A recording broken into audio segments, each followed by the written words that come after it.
Hello everyone, मैं आज farm देखने गया था। वहाँ पे मैंने कुकुम्बर और बिल्डर प्लांट देखा।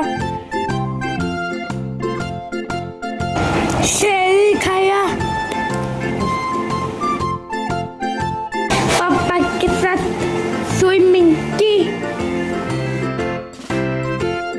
मम्मा के साथ एक्सरसाइज की।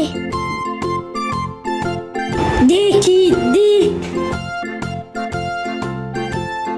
वीविंग मशीन चलाया। पानी में स्टोन फेंका। खाओ को थोड़ा परेशान किया।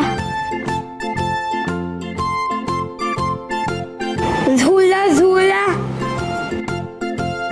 थोड़ा इधर उधर घूमा।